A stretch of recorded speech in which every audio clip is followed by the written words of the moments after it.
Hello वांगचुन family, welcome back to my channel. I hope आप सब ठीक होंगे। माफियाज इनोसेंट मिस्टेक का नेक्स्ट पार्ट लेकर मैं आ गई हूँ। तो चलिए स्टोरी को शुरू करते हैं। जब जियान फैमिली का मर्डर हुआ था, साथ ही साथ उनके नौकरों का भी मर्डर हुआ था, सिवाय एक नौकर के, जो कि उस वक्त 2 दिन के लिए लीव पे गई हुई थी। उसे शूटिंग के बारे में कुछ भी नहीं पता था। जैसे ही वांग यीबो को ये पता चलता है तो वो सबसे पहले उसे बुलाता है ताकि वो कंफर्म करे जियो चैन ने जो कुछ भी कहा ये सच है या नहीं, क्योंकि वांग यीबो को जियो चैन पे शक था कि कहीं उसे वैन रोहान ने तो नहीं भेजा, कहीं वो वैन रोहान की सिपाही तो नहीं है।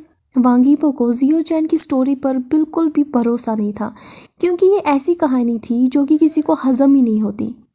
वांग यीबो को ऐसा लग रहा था कि जियो चैन जो है वो उसे बेवकूफ़ बना रही है। यीबो को पूरी तरह से यकीन है कि वैन रोहान ने जैन को एक गेम बनाकर उसके सामने प्रेजेंट किया है, और वैन रोहान को ऐसा लगता है कि यीबो इस लड़की के सामने कमज़ोर पड़ जाएगा। जिस हिसाब से जैन यीबो के सामने खड़ी थी और उसके सामने ट्रम्बलिंग करने का नाटक कर रही थी, उसकी बड़ी बड़ी इनोसेंट आंखें देखकर, उसके चेहरे की खूबसूरती देखकर वांग यीबो पिघल जाएगा, उसके सामने झुक जाएगा। ये सोचते हुए यीबो एक हाथ से अपने बालों को शेक करता है। सीट पे बैठे हुए यीबो फिर अपने सर को थोड़ा पीछे की तरफ लेकर चला जाता है और फिर कहता है, जितना भी मैं उसकी तरफ देखता हूँ उतनी बार मैं परेशान हो जाता हूँ कि वो इस तरह नाटक कैसे कर सकती है। फिर यीबो अपना जो फोकस होता है वो उस नौकरानी की तरफ करता है, जो कि कुछ देर पहले ही उसके कैबिन में उसके आदमी लेकर आए थे। कैबिन में खड़े रहते हुए वो जो नौकरानी होती है वो पत्ते की तरह थरथराती है, वो काफ़ी ज़्यादा डर जाती है। फिर यीबो सीट पे बैठे हुए स्ट्रॉन्ग वॉइस में उससे कहता है, मैंने तुम्हें यहाँ पर पत्ते की तरह हिलने के लिए नहीं बुलाया है, मुझे बोलो क्या जियान फैमियान की कोई बेटी है। ये बात सुनते ही वो नौकरानी हैरान हो जाती है, तो वो वांग यीबो के सामने अपना सर हाँ में नोट करते हुए कहती है, जी जी है। ये बात सुनते ही यीबो फ्रोनिंग करता है और फिर सोचता है कि वो अपनी बेटी को कैसे छुपा सकता है। नौकरानी अपनी नज़र झुकाती है, फिर वो दोबारा यीबो से कहती है, उसे हमेशा कमरे में बंद रखा करते थे, मैंने कभी कभी ही उसे देखा है और कभी भी मैं उसके साथ डायरेक्टली बात नहीं कर पाई। ये बात सुनकर यीबो फिर धीरे धीरे अपने आप के साथ कहता है, ओ यानी कि जियान फैमियान ने अपनी बेटी को पिछले 18 सालों से छुपा के रखा हुआ था और इसके बारे में किसी को पता भी नहीं चला। हाँ, ये तो एक ऐसी बात है जो कि इंसान को हजम ही ना हो। नौकरानी फिर दोबारा यीबो से कहती है, और जो भी आपने वहाँ पर सर्वेंट्स भेजे थे, हमें ऐसा लगा कि आपको उनकी बेटी के बारे में पहले से ही पता है, इसलिए हमने भी आपसे कुछ नहीं कहा। इसके बाद नौकरानी जियो चैन की ज़िंदगी के बारे में सब कुछ यीबो को बता देती है। जियो चैन के बारे में जानने के बाद जो यीबो होता है वो काफ़ी ज़्यादा सरप्राइज हो जाता है। बचपन से लेकर अभी तक इस दुनिया में यीबो ने बहुत सारी चीज़ें देखी, लेकिन वो किसी भी चीज़ से इतना सरप्राइज नहीं हुआ था जितना वो जियो चैन के बारे में सुनकर सरप्राइज हो गया था। फिर यीबो मन में ही सोचता है, इस पूरे टाइम मुझे ऐसा लगा था कि इसे वैन रोहान ने मेरे पास भेजा है और वो जो कहानी बोल रही थी वो सब कुछ झूठ था, जबकि उसकी कहानी का हर एक अल्फाज सच था। इसके बाद यीबो जो है वो नौकरानी को जाने के लिए कहता है और अपने आदमियों को ऑर्डर देता है और कहता है कि जियांग फैमियान के घर के सिक्योरिटी कैमरा के फुटेजेस उसे चाहिए। जैसे ही यीबो को फुटेजेस मिलते हैं, यीबो के जो आदमी होते हैं वो काफ़ी घंटों तक उस फुटेज को देखते हैं। फिर वो यीबो को इन्फॉर्म करते हैं कि उन्होंने जियो चैन को बस दिन में 3 बार ही लिविंग रूम में आते हुए देखा। ये बात सुनते ही यीबो खुद से लैपटॉप की स्क्रीन के ऊपर फुटेज देखता है। वो देखता है कि जियो चैन दिन में 3 बार ही लिविंग रूम में प्रेजेंट हुआ। ये देखने के बाद यीबो को यकीन होता है कि जियो चैन सच बोल रही थी। उसके बाद यीबो सिगरेट निकालता है और स्मोक करना शुरू कर देता है। तभी वैंकिंग यीबो से मिलने के लिए यीबो के ऑफिस में आती है और यीबो से कहती है, बॉस पिछले 3 दिन से जियो चैन आपके घर में रह रही है। ये सच था। वांग यीबो ने जियो चैन का चेहरा पहले दिन ही देखा था और उसे बात की थी जब जियो चैन उसके सामने रो रहा था। वांग यीबो को ऐसा लगता है कि ये नाटक कर रहा है, इसलिए बाकी के 3 दिनों तक वांग यीबो जियो चैन से बिल्कुल भी नहीं मिलता। और रहा सवाल जियो चैन का, वो सच कह रही थी, उसे आज तक किसी ने भी छुआ नहीं था, वो प्योर थी, इनोसेंट थी। ये बात सुनकर यीबो थोड़ा बहुत परेशान हो जाता है, क्योंकि उसे ऐसी ही लड़की चाहिए थी, लेकिन उसके लिए किसी और को सिलेक्ट कर दिया गया था। अब ईबो की ज़िंदगी में काफ़ी ज़्यादा कॉम्प्लिकेशंस आ गई थी। ईबो का दिल चाह रहा था कि वो जियोजैन को अपने पास ही रखे, लेकिन वो किसी और के साथ शादी में अब बनने जा रहा था। फिर ईबो सोचता है शायद इसीलिए जब ईबो जैन के नज़दीक आया था, जैन जो है वो काफ़ी ज़्यादा डर गया था। उसकी जो बॉडी थी वो भी ट्रम्बलिंग कर रही थी। वो इसीलिए था क्योंकि पहली बार उसके नज़दीक कोई आदमी आया था। ये बात सोचते हुए ईबो काफ़ी ज़्यादा सेटिस्फाइड हो जाता है, लेकिन वो हैरान भी हो जाता है कि उसने कभी भी इस तरह की लड़की देखी नहीं थी। तभी वैंकिंग ईबो से कहती है, बॉस आप उसका करेंगे क्या? वैंकिंग की बात सुनने के बाद जो ईबो है वो अपने ख्यालों से वापस आकर वैंकिंग की तरफ देखता है। जो वैंकिंग होती है उसे अच्छी तरह से समझ में आ गया था कि बॉस उसे समॉन क्यों कर रहे हैं। ईबो के कहने पर वैंकिंग पिछले 3 दिन से जैन के ऊपर नज़र रख रही थी ताकि उन्हें कोई इन्फॉर्मेशन मिल जाए। ईबो वैंकिंग से फिर कहता है, तुम अब जा सकती हो। हमें जियोजैन से डरने की कोई ज़रूरत नहीं है। वो हमारे लिए किसी भी टाइप का खतरा नहीं है और ना ही आप मुझे उसकी कोई भी इन्फॉर्मेशन चाहिए। और रही बात, अभी मैंने डिसाइड नहीं किया है कि उसके साथ करना क्या है, क्योंकि उसका अब कोई भी नहीं रहा। उसके पेरेंट्स भी मर चुके हैं और वो इस दुनिया में और किसी को भी नहीं जानती हैं। वो यहाँ पर रह सकती है जब तक उसका मन करे तब तक। तभी वैंकिंग ईबो से कहती है, बॉस मैंने जियोजैन से बात की है और वो हर एक बात सच कह रही थी। उसे तो माफिया के बारे में भी नहीं पता। उसे नहीं पता कि हम क्या काम करते हैं। जवाब में ईबो कहता है, मुझे पता है, इसलिए मैं तुम्हें कह रहा हूँ कि तुम अब वापस घर जा सकती हो। जब मुझे तुम्हारी ज़रूरत होगी तो मैं तुम्हें बुला लूँगा। ये बात सुनने के बाद जो वैंकिंग है वो अपना सर हाँ में नॉट करती है और वो वहाँ से जाने ही वाली होती है। तभी ईबो उसको रोक कर कहता है, और हाँ वैंकिंग, जियोजैन से कह देना कि अब वो आज़ाद है और वो इस घर में आराम से रह सकती है। उसे किसी भी चीज़ के लिए किसी की भी परमिशन की अब ज़रूरत नहीं है और उसे कमरे में बंद रहने की भी अब कोई भी ज़रूरत नहीं है। ये बात सुनकर वैंकिंग अपना सर हाँ में नॉट करती है। वैंकिंग काफ़ी ज़्यादा रिलैक्स हो जाती है, लेकिन वो काफ़ी ज़्यादा क्यूरियस भी हो गई थी ये बात सुनकर कि आज जो उसके बॉस है वो थोड़ा बहुत डिफरेंट थे। उसे ये काफ़ी ज़्यादा एक्साइटेड लगता है क्योंकि आज उसे बॉस के अंदर कुछ डिफरेंट लगा था। ईबो और वैंकिंग अभी बात ही कर रहे थे, तभी ईबो के फ़ोन पे रिंग बजती है। तो ईबो स्क्रीन की तरफ देखता है तो वहाँ पर ईबो के फादर का नाम चढ़ा था। ये देखकर ईबो समझ जाता है तो ईबो अपनी चेयर से उठता है और अपने कोट को ठीक करता है। फिर वो वैंकिंग की तरफ लास्ट नोट करता है और फिर वैंकिंग से कहता है, मैं अब चलता हूँ, मुझे पिताजी से मिलने के लिए घर जाना है। आज मेरी मीटिंग है मिस्टर ली मिंग से और उनकी बेटी मे से। आज हमारी शादी की बात होने वाली है। ये कहने के बाद ईबो जो है वो वहाँ से चला जाता है। ईबो मे से शादी नहीं करना चाहता है, लेकिन पावर और ज़्यादा टेरिटरी के लिए ही ईबो ये सब कुछ कर रहा था। और जो मे के चाचा है उनका चाइनीज़ पॉलिटिशियंस के साथ उठना बैठना है, जिससे जो ईबो है उसकी पावर और ज़्यादा दुगनी हो जाती और जो ड्रग्स की डिलीवरी होती उसमें भी काफ़ी ज़्यादा वो एक्सपेंड कर देते। इसलिए ईबो इस शादी के लिए मान गया।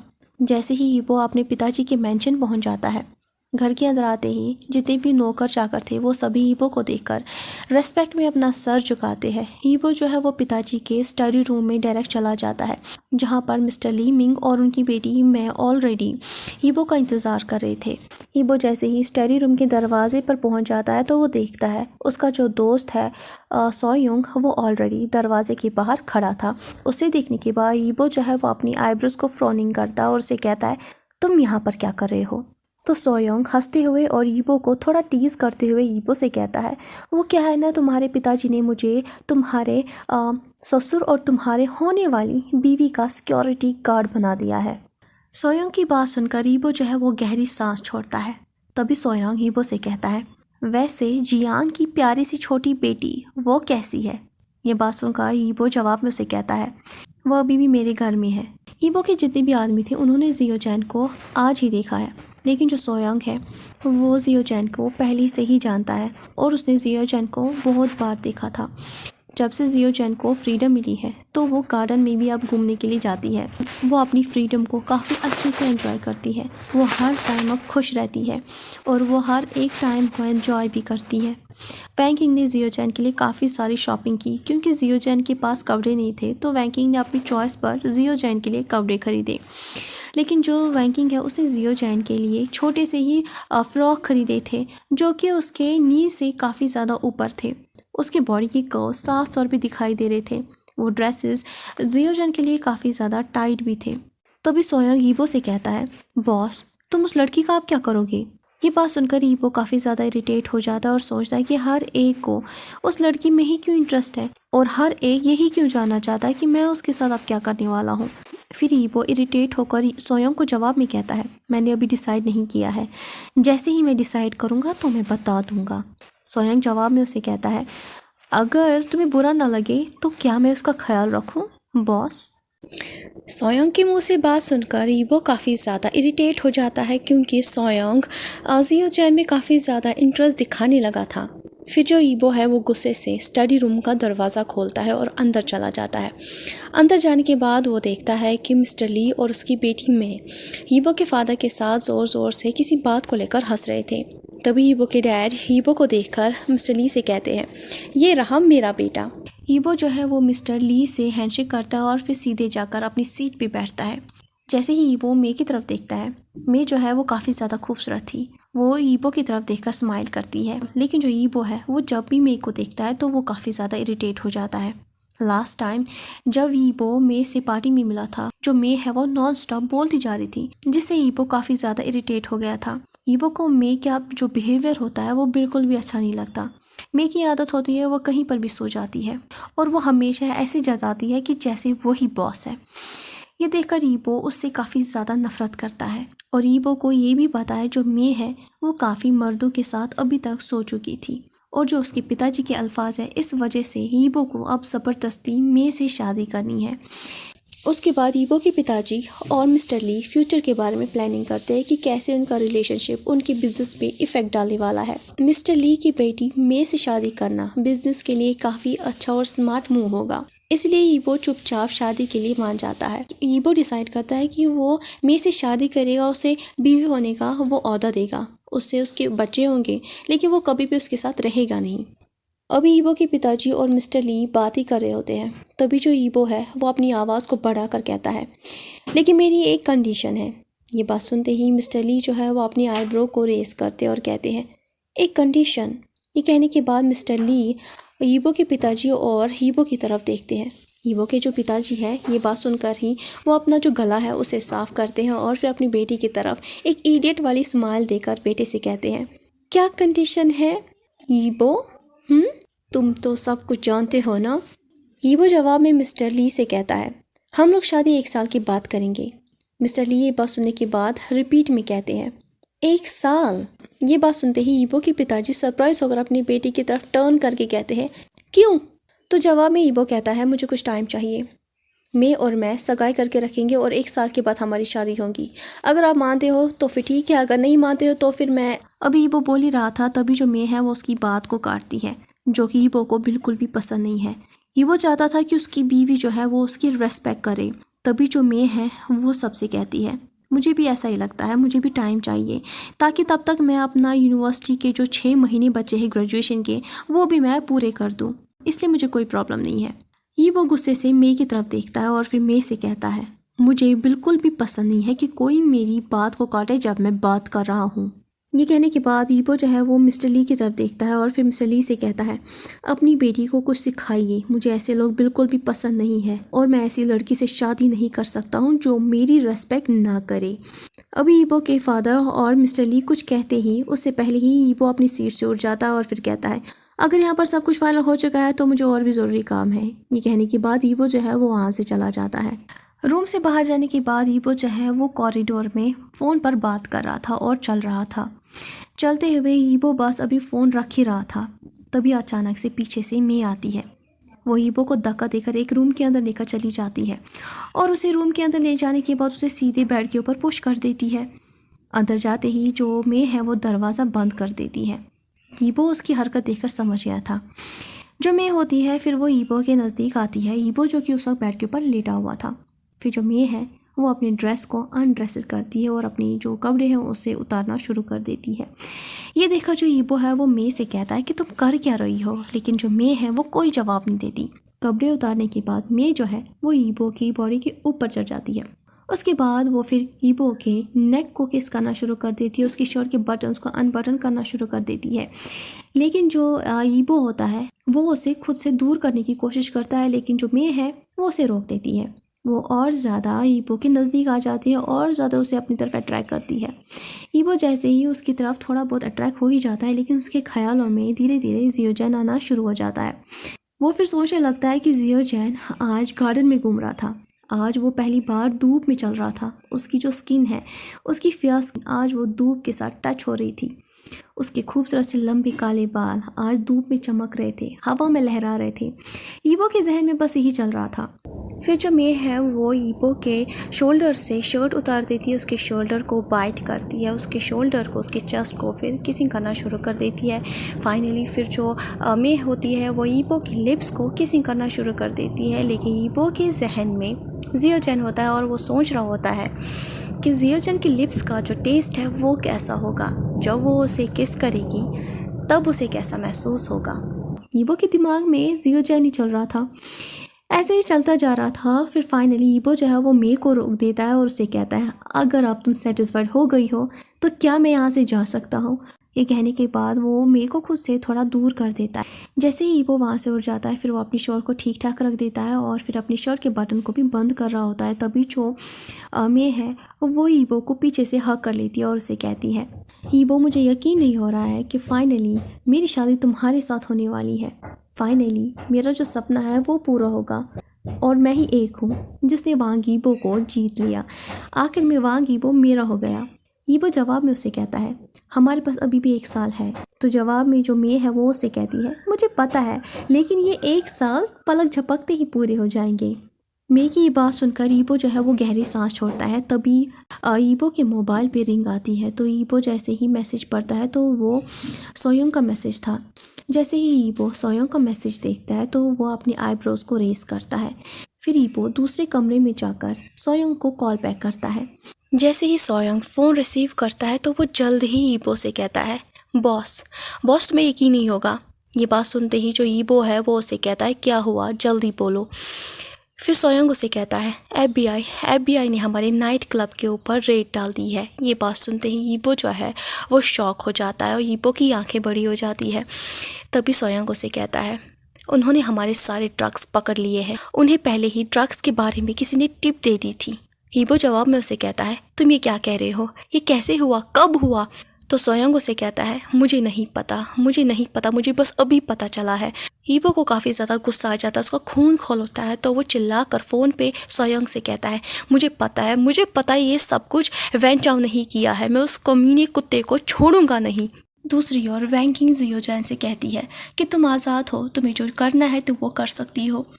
वैंकिंग के मुंह से बात सुनकर जियोजेन जो है वो सरप्राइज हो जाती है, क्योंकि ऐसे अल्फाज उसने कभी भी अपनी ज़िंदगी में सुने नहीं थे। उसे समझ में नहीं आ रहा था कि वो क्या रिएक्ट करे, उसे कोई भी आइडिया नहीं आ रहा था कि वो क्या कहे। पेरेंट्स की डेथ के बाद जैन काफ़ी ज़्यादा टूट गई थी और अब उसे आज़ादी मिल गई है, तो उसे समझ में भी नहीं आ रहा था वो अब क्या करे। जब वो कमरे के अंदर बंद हुआ करती थी तो वो काफ़ी ज़्यादा सोचती थी कि जब वो आज़ाद होगी तो उसे करना क्या है। लेकिन अब उसे जैसे ही मौका मिला है तो उसे कोई भी आइडिया नहीं आ रहा कि वो पहले करे तो करे क्या। जैन उस कमरे को सबसे पहले अच्छे से देखता है। पिछले 4 दिन से वो अपनी डैड के फ्रेंड के घर में बंद है।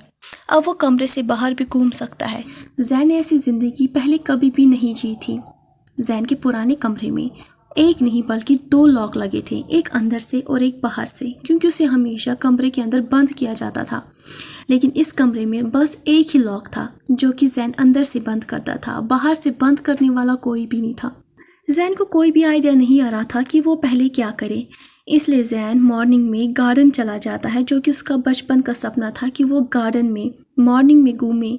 जैसे ही जैन गार्डन में घूम रहा होता है और सनलाइट उसकी बॉडी के ऊपर जैसे ही जैन मॉर्निंग में घूम रहा होता है और सूरज की किरणें उसके जिस्म को छूती है, जैन काफ़ी ज़्यादा खुश हो जाता है।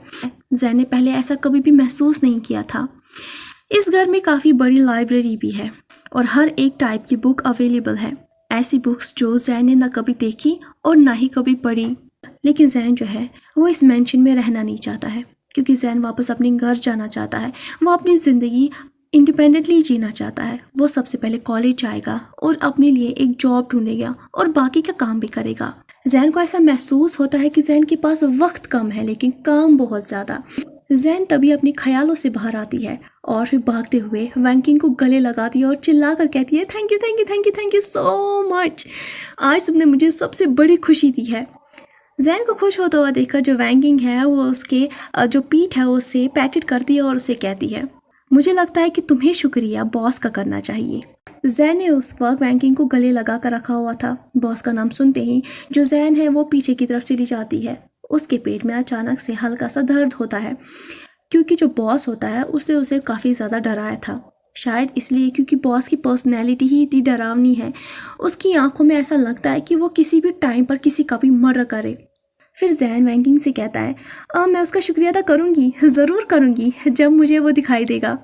वैंकिंग फिर दोबारा जैन को गले लगा कर कहती है, अब मैं वापस चलती हूँ, मेरा बॉयफ्रेंड मेरे बगैर पागल हो गया होगा, तुम यहाँ पर अकेले ठीक रहोगी ना। जैन करते हुए अपना सर हाँ में नोट करता है। जैसे ही वैंकिंग वहाँ से चली जाती है तभी जैन के पेट में ग्रम्बलिंग शुरू हो जाती है। तो जैन को रियलाइज़ होता है कि उसने अभी तक लंच नहीं किया। तो जैन जो है वो सबसे पहले सीढ़ियों से होते हुए किचन की तरफ चला जाता है। किचन में जाने के बाद जैन देखता है जो किचन होता है वो बहुत ही बड़ा होता है। जैन ने ज़िंदगी में बहुत सारे किचन तो नहीं देखे, लेकिन ये वाला जो किचन था ये बहुत ही ज़्यादा बड़ा था। जैन के एक्सपेक्टेशन से भी बहुत ही ज़्यादा बड़ा। वहाँ पर बहुत सारे शेफ़ खाना पका रहे थे, बहुत सारे लोग थे। जैन जैसे ही दरवाजे पे पहुंच जाता है तो जैन जो है वो हल्का सा नॉक करता है। तभी सभी नौकरों की नज़र जैन पे चली जाती है। उनमें से एक नौकर जैन की तरफ आकर अपना सर झुकाकर जैन से कहती है, मैडम आपको कुछ चाहिए क्या? तो जैन जो है वो उसे कहती है, मुझे चिप्स चाहिए। ये बात सुनकर जो नौकर है वो थोड़ा बहुत सरप्राइज़ हो जाती है। फिर वो जैन से कहती है, मैडम माफ़ करिए, चिप्स नहीं है, कल मैं चिप्स लेकर आ जाऊँगी, आपको और कुछ चाहिए? तो जो जैन है वो उसे कहता है, हाँ तो फिर आप मुझे सैंडविच दे दीजिए। ऑर्डर लेते ही वो जो नौकरानी है वो जल्दी ही वापस चली जाती है और जल्दी ही 10 मिनट के अंदर अंदर वो सैंडविच तैयार करके जैन को दे देती है। सैंडविच का पहला बाइट लेने के बाद जो जैन है वो चलते हुए स्टडी रूम चला जाता है। उसके बाद फिर वो एक बुक को सिलेक्ट करता है। फिर वो टेबल के ऊपर बैठकर बुक को पढ़ना शुरू कर देता है। बुक को पढ़ते हुए जैन बुक में ही खो जाता है। तभी अचानक से जैन के पीछे से 2 आदमी गुजरते हैं। तो जैन पीछे मुड़कर देखता है तो उनमें से एक हीबो था। वो वहाँ से चले जाते हैं। तभी जो जैन है वो वापस बुक की तरफ मुड़ जाता है और अपने उसी पैरा पर फिर से फोकस करना शुरू कर देता है। जैन जैसे ही पैरा पढ़ रहा होता है तभी उसको ख्याल आता है, कहीं इसने मुझे देख तो नहीं लिया, कहीं से मुझ पर गुस्सा तो नहीं आ रहा कि मैं यहाँ पर हूँ। अभी जैन ये सोच ही रहा था तभी अचानक से वो कदमों की आवाज़ सुनती है जो कि उसी की तरफ आ रही थी। जैन जो है वो बुक को वापस टेबल के ऊपर रख देती है। फिर वो चेयर को टर्न करके पीछे की तरफ मुड़कर देखती है कि कौन है। जैसे ही वो पीछे की तरफ देखती है तो उसकी नज़र सीधे हीबो की आंखों की तरफ चली जाती है।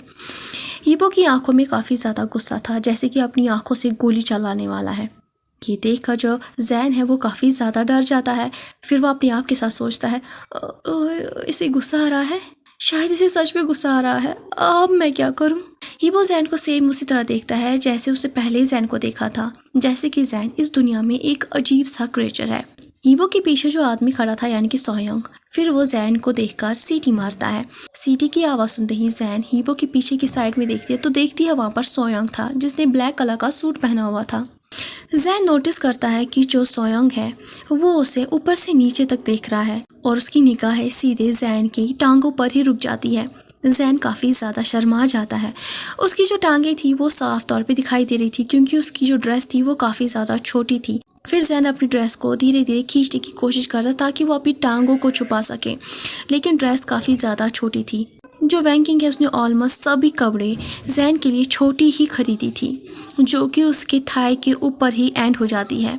फिर हीबो अपने हाथों को पॉकेट के अंदर डाल देता है और फिर जैन की तरफ बढ़ जाता है। चलते हुए वो जैन की सीट तक पहुंच जाता है और रुक जाता है। जैन अपनी टांगों को पीछे की तरफ कर लेता है ताकि उसकी टांगें हीबो की टांगों के साथ टच ना हो जाए।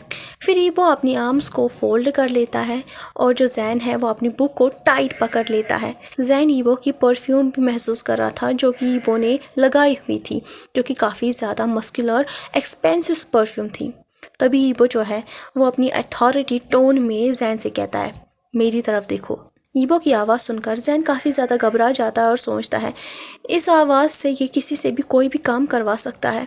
फिर जो जैन है वो घबराते हुए अपना सर उठाकर हीबो की तरफ देखता है। जैन जैसे ही अपनी नज़रें उठाकर हीबो की तरफ देखता है तो वो देखता है हीबो के माथे के ऊपर कुछ बाल बिखरे हुए हैं। हीबो की चमकती हुई ब्लैक आइज़, उसका चेहरा काफ़ी ज़्यादा अट्रैक्टिव था। एक झलक में ही जैन समझ गया था हीबो के चेहरे की फीचर्स काफ़ी ज़्यादा अट्रैक्टिव है।